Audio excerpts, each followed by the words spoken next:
ओम अज्ञानतिमिरान्धस्य ज्ञानञ्जनशलाकया चक्षुरुन्मिलितं येन तस्मै श्रीगुरुवे नमः।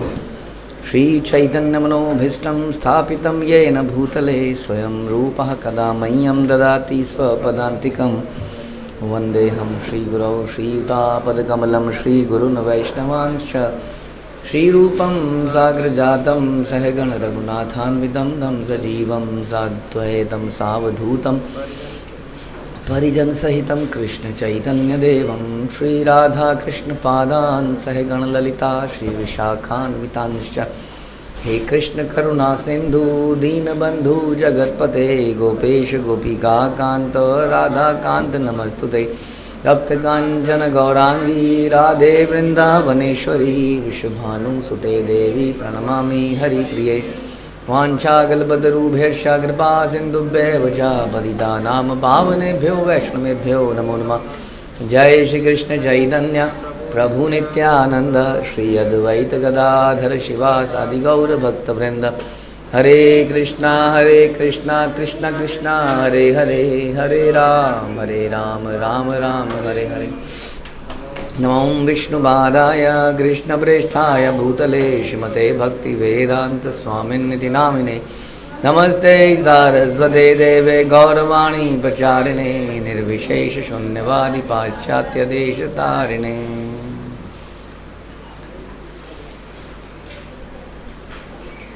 जय जय श्री चैतन्य जयो नित्यानंद जय अद्वैत चंद्र जय गौर भक्तवृंद।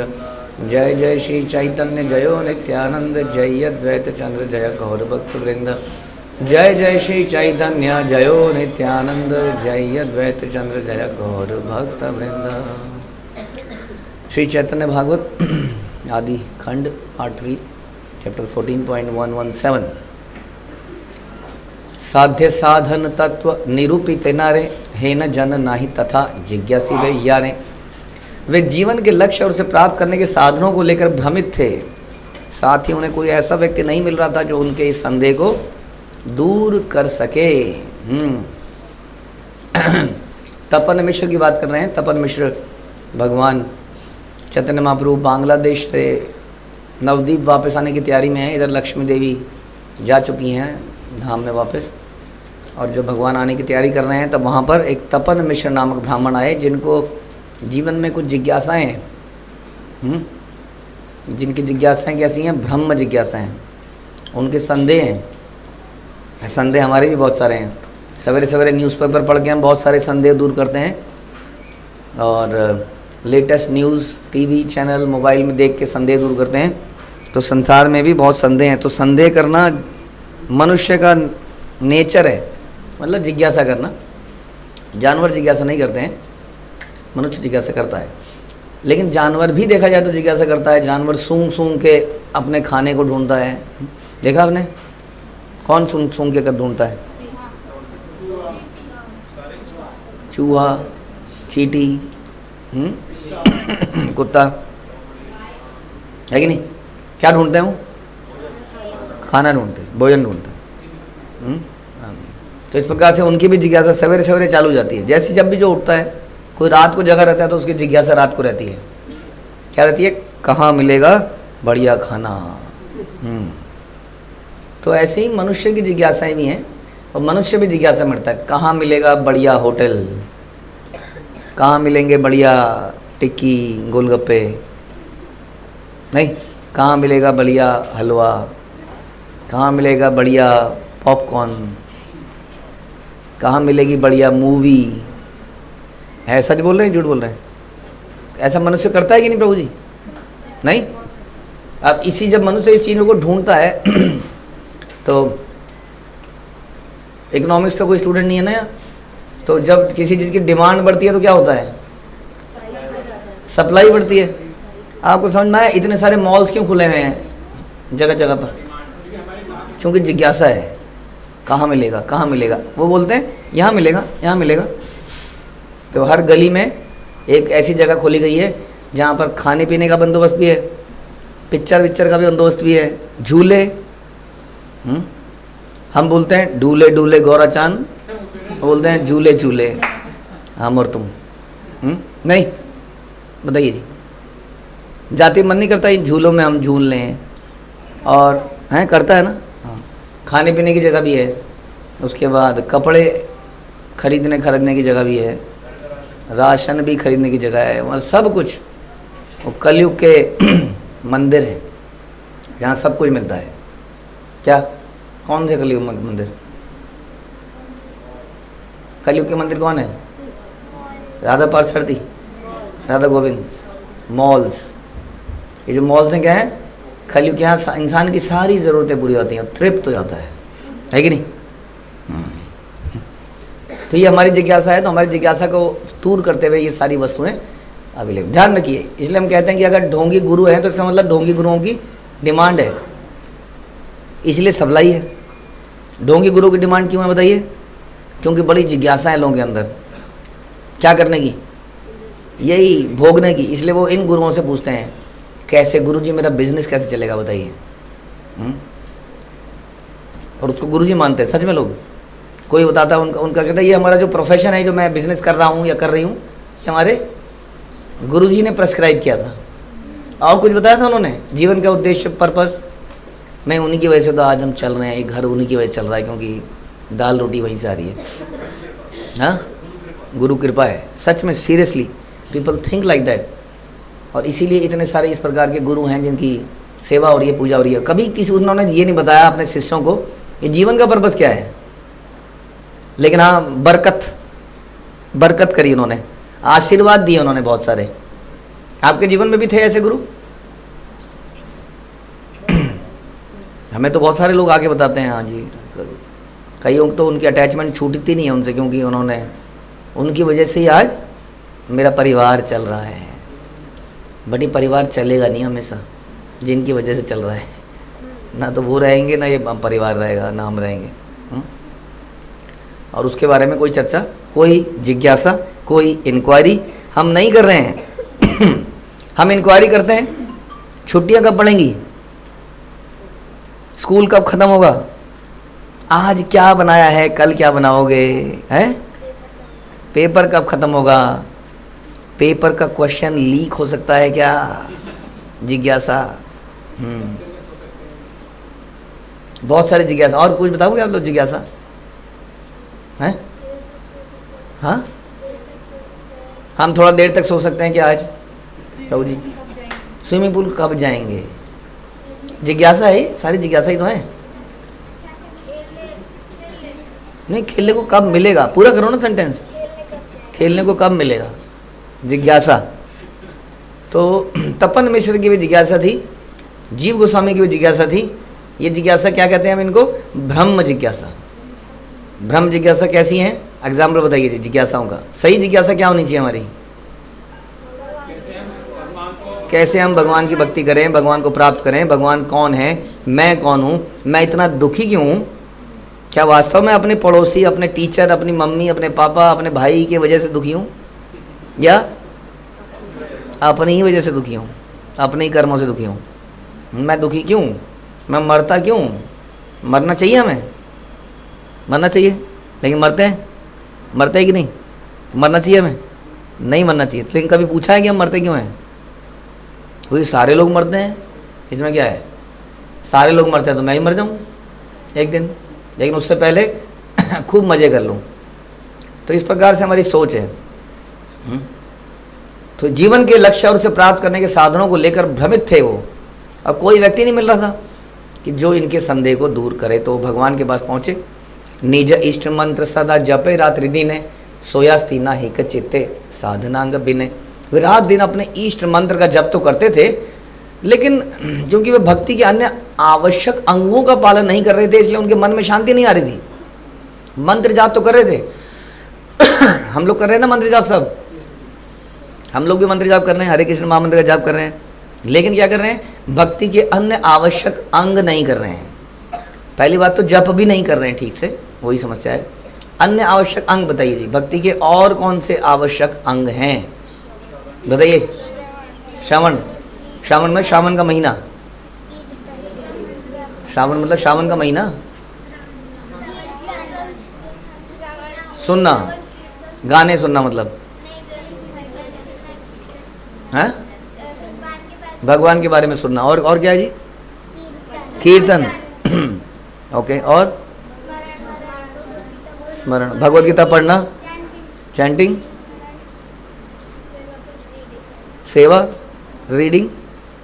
सेवा मतलब क्या? सेवा तो बहुत हो गया, सेवा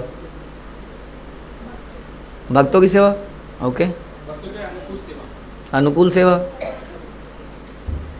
डीटीज की सेवा, डीटी वर्शिप। डीटी वर्शिप करते हो आप लोग बारी बारी से? ओके। धाम यात्रा, यात्रा करते हो? नहीं, यात्रा में तो अपने अपने घर निकल लेते हैं, वही तो समय होता है आराम करने का। क्योंकि आप लोग छुट्टियों में भी यात्रा करोगे तो हमारी छुट्टी कब होगी?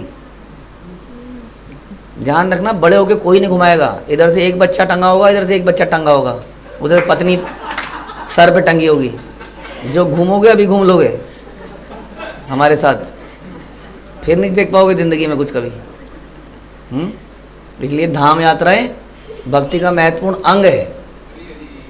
इन सारे अंगों का जो पालन नहीं करता कहते हैं उसको फिर कैसे शांति मिलेगी? खाली हम तो जप करते हैं प्रभु जी, ऐसे काम नहीं चलेगा। तो ये कह रात दिन अपने इष्ट का मंत्र जपते थे।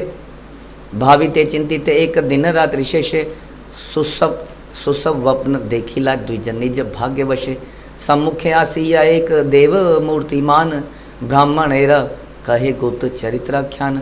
रात के अंतिम पहर में भाग्यवश उस ब्राह्मण ने एक शुभ स्वप्न देखा। उसके सामने एक दिव्य देवता प्रकट हुए और उन्होंने गुप्त रहस्यों को प्रकट किया। तो तपन मिश्र रात के अंतिम प्रहर में, रात में एक दिन में कितने पहर होते हैं? 8 पहर होते हैं। 8 या 24 3 पहर का एक, 3 घंटे का एक होता है। तो आखिरी रात का अंतिम पहर जो है उस वक्त इन्होंने क्या देखा? एक स्वप्न देखा जिसमें एक देवता आया और देवता ने कुछ रहस्यों को प्रकट किया। शून्य शून्य ओहे द्विज परम सुधीर, चिंता न करिय आर मन कर स्थिर, निमाई पंडित पाश करह गमन, तेहु कही बेन तोमा साधे साधन। हे धैर्यवान ब्राह्मण, मेरी बात ध्यान से सुनो, मन को स्थिर करो और चिंता मत करो। निमाई पंडित के पास जाओ। ये देव ने सपने में बोला निमाई पंडित के पास जाओ, वे तुम्हें साध्य और साधन का रहस्य समझाएंगे। तो निमाई पंडित के बारे में बताते हैं कि निमाई पंडित कौन है। ये देवता बताते हैं उनको, मनुष्य न ही नते हो नर नारायण, नर रूपे लीला तार जगत कारण। वे कोई साधारण मनुष्य नहीं है, वे स्वयं नर नारायण हैं। वे मनुष्य रूप में संसार में लोगों का उद्धार करने के लिए लीलाएं कर रहे हैं। किस रूप में? यानी कि उन्होंने मनुष्य रूप लिया है, यानी कि उनके हमारी तरह किडनी है, फेफड़े, ये रूप लेके भगवान आते हैं, मनुष्य बन के आते हैं। इसलिए जब भगवान के तीर लगा तो उन्हें खून निकला कृष्ण के, और क्या क्या हुआ, जो भी हुआ मतलब, हाँ है कि नहीं? हाँ, इसीलिए लक्ष्मण मूर्छित हो गए। जब इंद्रजीत ने बाण मारा तो लक्ष्मण मूर्छित हो गए, सांस रुक गई उनके। उसने सांस के प्रोसेस में कुछ घुसा दिया अंदर, बेहोश कर देते ना, बेहोश। तो भगवान जब संसार में आते हैं तो मनुष्य रूप में आते हैं और हम जैसे ही बन जाते हैं, हम जैसे ही बड़े होते हैं, फिर बूढ़े होते हैं, फिर बीमार होते हैं और हमारी तरह एक दिन मर जाते हैं। लेकिन वो हमेशा के लिए नहीं मरते, जैसे हम हमेशा के लिए नहीं मरते, फिर वो दूसरा मनुष्य का जन्म लेते हैं। इस प्रकार भगवान बार बार मनुष्य रूप में आते हैं। नहीं, अवतार लेते हैं, लेकिन मनुष्य रूप में अवतार लेते हैं ना। तो हमारे तरह तो हुई ना फिर हड्डियां और मांस? नहीं,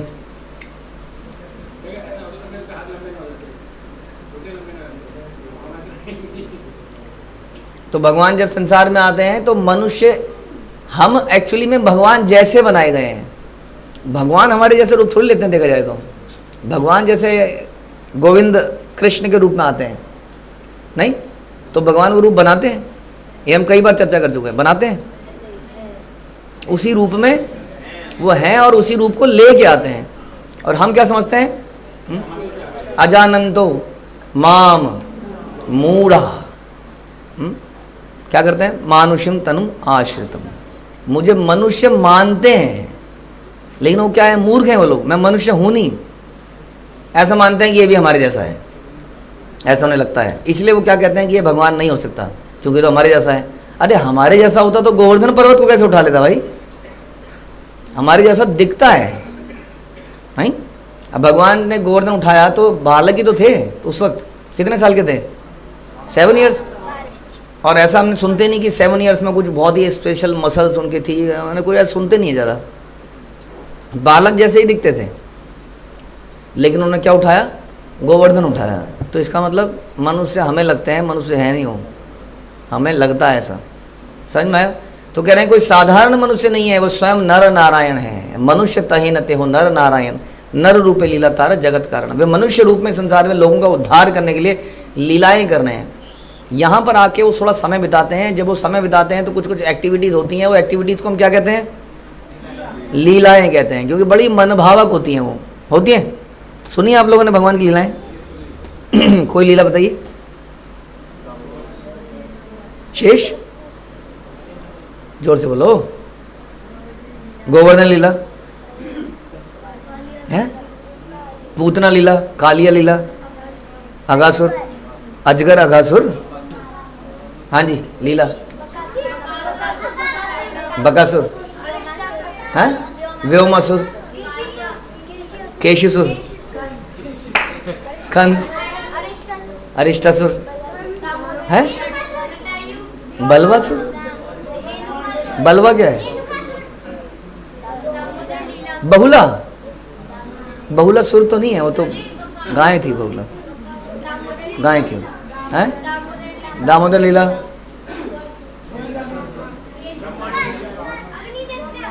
अग्निदैत्य, हाँ जी, कंस, ब्रह्म विमोचन लीला। तो ये उन्होंने एक्चुअली में वो तो अपना काम कर रहे थे, कोई उन्हें मारने आया तो उन्होंने उसको मार मुड़ दिया। लेकिन हम लोग उसको कैसे मानते हैं? लीला में। हमें आनंद आता है उसको सुनने में, है ना। तो ये करने के लिए वो इस संसार में आते हैं। वेद गोपे ए सकल ना कही बेकारे, कही लिख पाई पे दुख जन्म जन्मांतरे। यह रहस्य वेदों के लिए भी गोपनीय है, इसे किसी को कहना मत, और जन्म जन्मांतर तक नहीं तो दुख भोगना पड़ेगा। कौन सा रहस्य गोपनीय है? कौन सा रहस्य गोपनीय है? चैतन्य महाप्रभु भगवान है।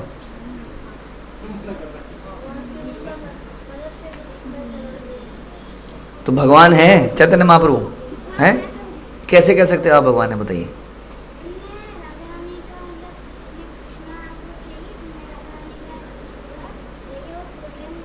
ये कह रहे हैं राधा रानी का भाव लिया है, कृष्णा है वैसे वो, और गोल्डन अवतार है। ओके, और कैसे कह सकते हैं भगवान है? नहीं, भगवान कैसे कह सकते हैं? ये तो आपने फिलॉसफी बताई, सच्चिदानंद हैं। कैसे कोई पूछेगा भगवान है? बताइए। भगवान जब होते हैं कोई भी, तो वो कुछ विशेष कार्य करते हैं, अमानवीय कार्य करते हैं। बताइए। अब गोवर्धन तो भगवान ने उठाया, कृष्ण ने। चैतन्य महाप्रभु ने क्या उठाया? गोवर्धन उठाया।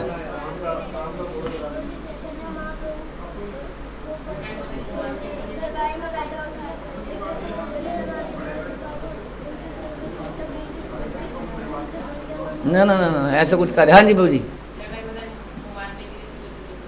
ओ, ये कह रहे हैं सुदर्शन चक्र एक बार आ गया था, जगाई में देगा। ओके, महाप्रकाश लीला, उसमें कईयों के बारे में बताया। हाँ, दिग्विजय पंडित ने 3 घंटे यमुना के बारे में सुनाया, गंगा के बारे में सुनाया। तो उन्होंने क्या किया? 3 घंटे तक सुनने के बाद ये बता दिया, यहाँ ये गलती है, यहाँ ये गलती है, ये गलती है। तो ये कोई व्यक्ति कर ही नहीं सकता है। हाँ, जानवरों को नचाया था चिड़ियाघर में जाके, झारखंड में जाके जानवरों को नचाया। ऐसा किया किसी ने? बताइए।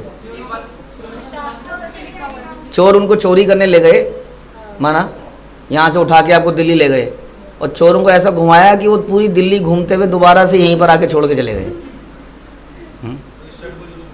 षडभुज रूप दिखाया। किसको? सार्वभौम भट्टाचार्य को दिखाया। रामानंद राय को राधा कृष्ण का रूप दिखाया।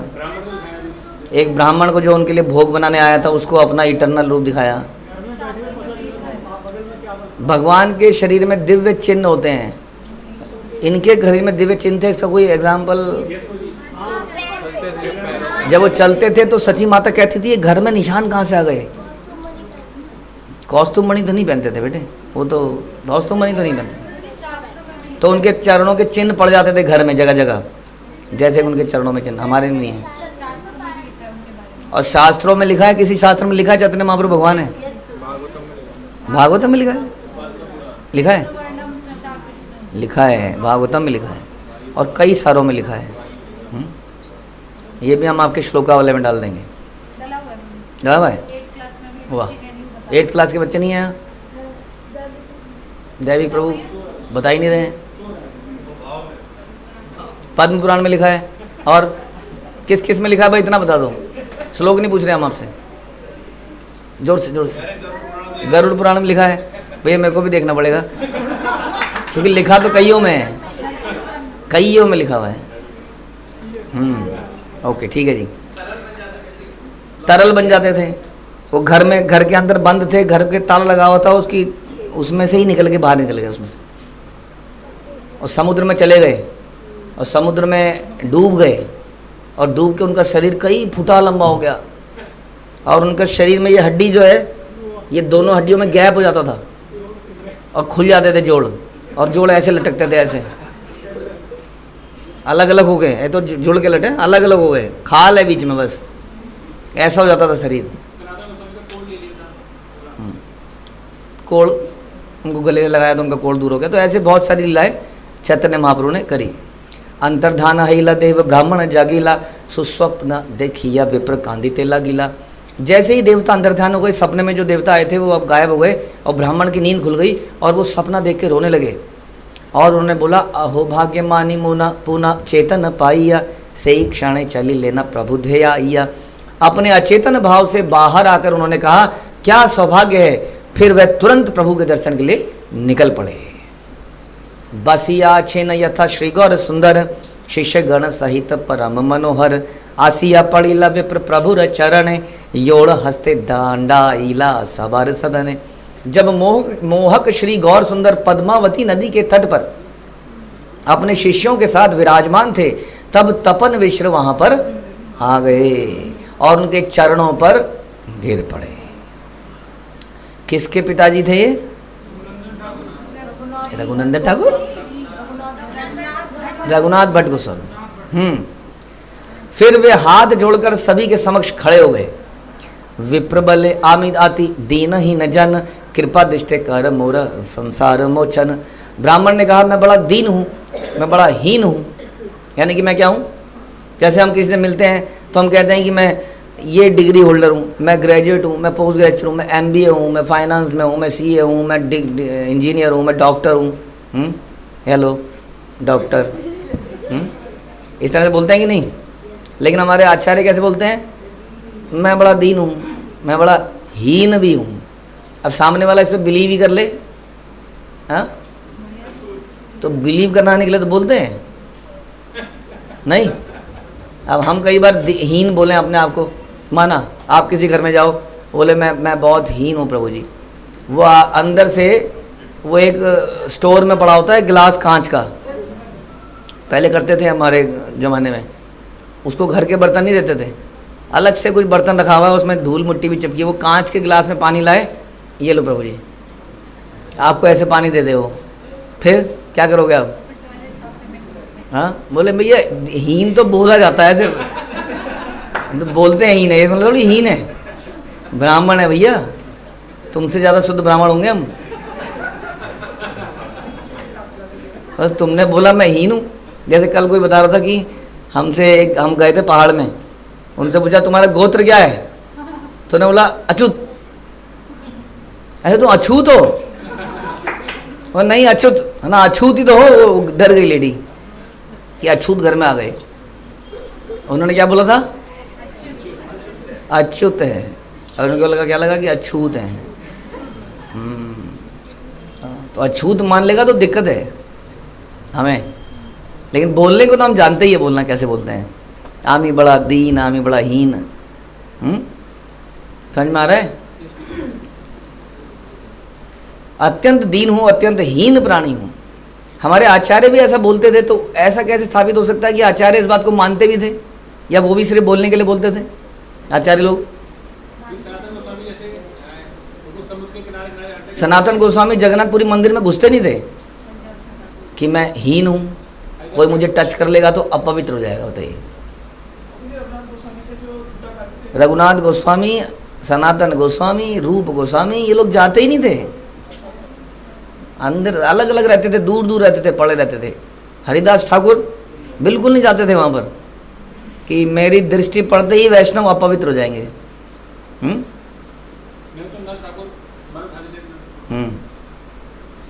तो इस प्रकार से उन्होंने कहा कि मैं बड़ा हीन हूँ, कृपा दृष्टि से मुझे संसार के बंधन से मुक्त कर दीजिए, क्योंकि मुख्य कार्य ये है कि हम बंधन से निकल जाएं, संसार में सम्मान मिले जिसके लिए हम मरे जा रहे हैं दिन रात। पहले ऑफिस में नहीं मिला, फिर घर में नहीं मिला, कांग्रेगेशन में आके यहाँ भी सम्मान नहीं मिला। मिला ही कहाँ मुझे, सब बेकार है।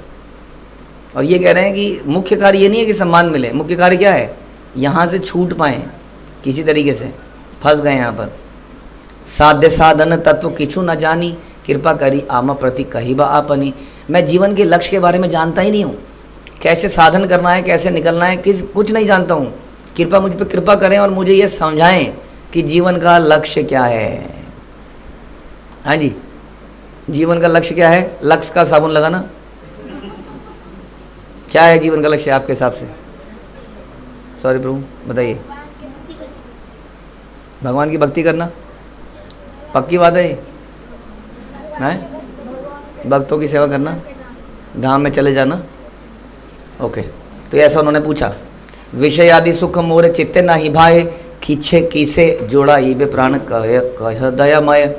मुझे भौतिक विषयों में कोई आनंद नहीं मिल रहा है, अतः हे दयाल प्रभु कृपा करके बताइए कि मैं अपने प्राणों को कैसे संतुष्ट कर सकता हूँ। भौतिक विषयों में आनंद ना मिलना एक लक्षण है। अब हमारे अंदर भक्ति बड़ी जल्दी आ सकती है। कब?